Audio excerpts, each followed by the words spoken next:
What's up, everyone, and welcome to the 7th installment of the Final Fantasy VI playthrough.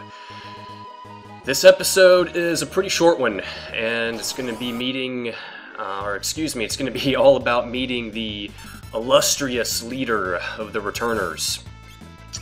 We're going to meet that cat very shortly, but these rhino creatures in front of the hideout here, I was thinking about spending my first little grind session out here trying to get a rare steel on a mithril claw from them, and you know, I was torn, but I'm going to be doing some grinding in the relatively near future, definitely. So I decided to go ahead and skip that, at least for this section of the game. It's not that important, but you will see me starting to change my tune a little bit. I'm certainly going to be picking up some solid gear, relic-wise, at the Returners hideout. But this episode is going to have a couple cutscenes that I'm going to let play out. Not going to be a whole lot of commentary. It's just going to primarily be about gathering some loot, which I'll point out whenever I get to that, but mostly just cutscenes on our transition to the Leet River. But yeah, man, this is one of those cutscenes that I was talking about, actually, so see you guys in a few.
Carrier pigeons brought word that Terra wiped out 50 of the Empire's best soldiers in just a few minutes.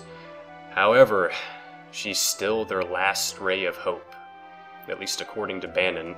And, you know, Bannon in this section is just doing his part, trying to acquire Terra into their forces, and rightfully so.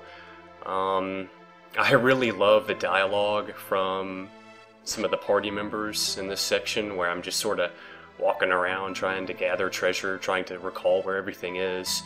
And Edgar especially, dude, I love Edgar. He's the man. He says the right things throughout the game. He's consistently saying the right things.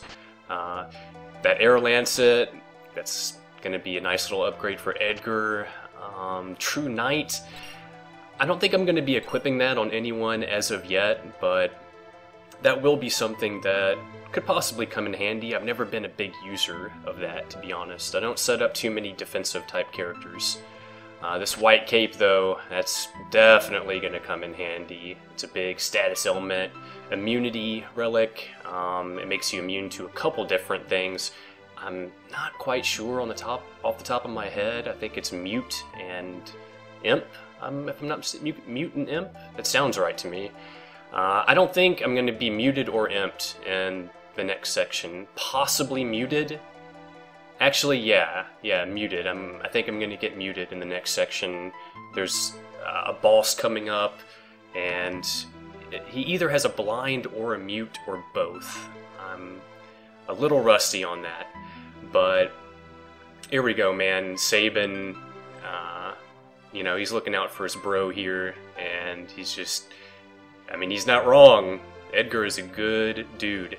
And yeah, you probably noticed me walking around pretty slowly here. I'm about to remedy that. I'm gonna drop a little bit of an investment here, pick up a couple extra pairs of sprint shoes.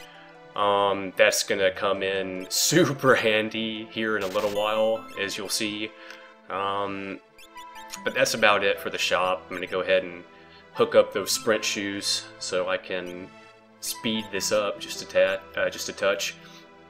But yeah, dude, green cherry, another good thing for breaking the imp status. And Edgar, yes, Edgar's dialogue. Here we go. I love that right there. If we push you too hard, we're no different than the Empire. You know, Edgar's one of the first dudes to sort of point that out, and I'm not going to go in circles here because I know I've sort of discussed that at length in a couple episodes. Certainly the South Figaro episode, or excuse me, the Figaro Castle episode. But I'm going to go ahead and hook up a little save here. I try to edit out these saves for the most part, but that was a quick one, so I just went ahead and left it in. Hope you guys don't mind. But I'm on my way, I think, in just a second to speak to Bannon, and this is actually the most important part of the Returner's Hideout to me, because you get a relic that is pretty darn rare and exceptionally powerful, especially when you pair it with another certain relic, which we'll be picking up before too long. But yeah, here we go.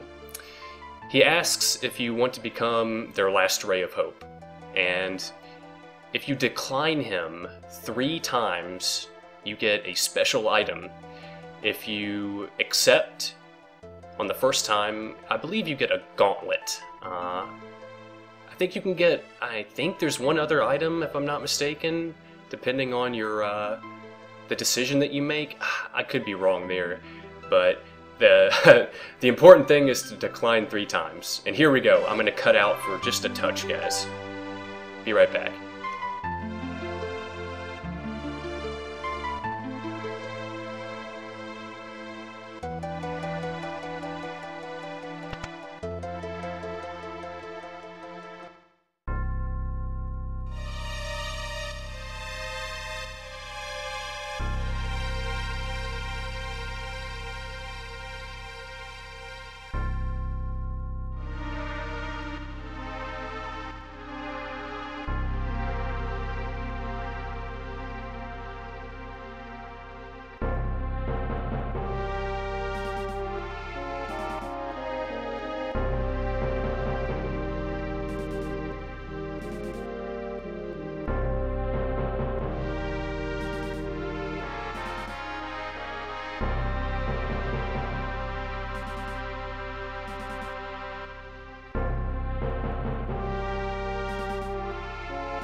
Alright, so we know that the party is about to split up for a while based on that last cutscene, and that Genji glove that I picked up at the end was that awesome relic I was talking about for that dialogue with Bannon.